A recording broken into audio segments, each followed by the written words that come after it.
กำลังทหารชายแดนกองบัญชาการทหารแขวงบ่อแก้วปะทะกับกลุ่มค้าขายยาเสพติดเวลาประมาณ 4:00 น.ของวันที่ 3 พฤษภาคม 2025 กองห้อยป้องกันชายแดนประจำอยู่เมืองปากท้าแขวงบ่อแก้วได้ออกเคลื่อนไหวกวดกาลาดตระเวนใกล้กับเส้นชายแดนลาวไทยในขอบเขตภูผามนเมืองปากท้าแขวงบ่อแก้วและได้ถือกลุ่มแก๊งค้าขายยาเสพติดดักสกัดลัดยิงด้วยกำลังอาวุธจากนั้นจึงเกิดการปะทะกันขึ้นจากสองฝ่ายอยู่จุดดังกล่าวการปะทะกับกลุ่มแก๊งค้าขายยาเสพติดครั้งนี้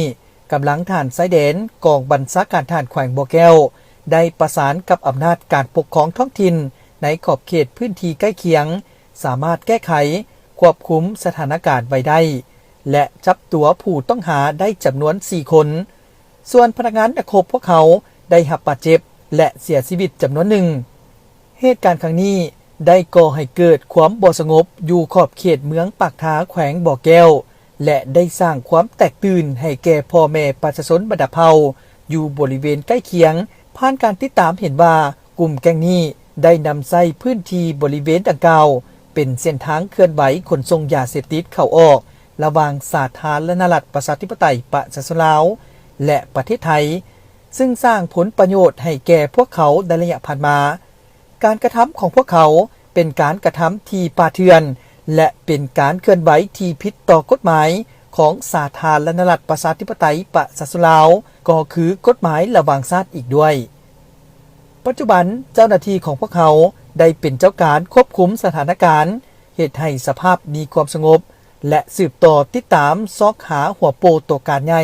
ของขบวนการค้าขายยาเสพติดกลุ่มดังกล่าวเพื่อนำมาลงโทษและดำเนินคดีตามขบวนการยุติธรรมของสาธารณรัฐประชาธิปไตยประชาชนลาวอย่างเข้มงวดและเด็ดขาดพร้อมกันนี้จึงเรียกร้องบรรยังพนักงานรัฐกรทหารตำรวจและพ่อแม่ประชาชนบรรดาเผ่าจงหับรู้เข้าใจให้การร่วมมือกับเจ้าหน้าที่เพื่อตอบต้านการเคลื่อนไหวและทำลายกลุ่มแก๊งดังกล่าวให้ดับสูญไปขอให้ประชาชนทุกชั้นคนในสังคมจงมีสติในการบริโภคข้อมูลข่าวสารเป็นต้นข่าวที่บ่สร้างสรรค์และบ่มีมูลความจริงจากสื่อสังคมออนไลน์ควรติดตามข่าวที่เป็นทางการจากบรรดาสื่อของกองทัพประชาชนลาวสื่อของกำลังป้องกันความสงบและสำนักข่าวทางการของรัฐบาลสาธารณรัฐประชาธิปไตยประชาชนลาวเพื่อหลีกเลี่ยงความเข้าใจผิดสร้างการแตกแยกความสามัคคีและเพื่อรักษาสายพัวพันอันดีงามระหว่างประชาชนสองประเทศลาวและไทยที่มีมาแต่ดนนานให้มั่นคงตลอดไป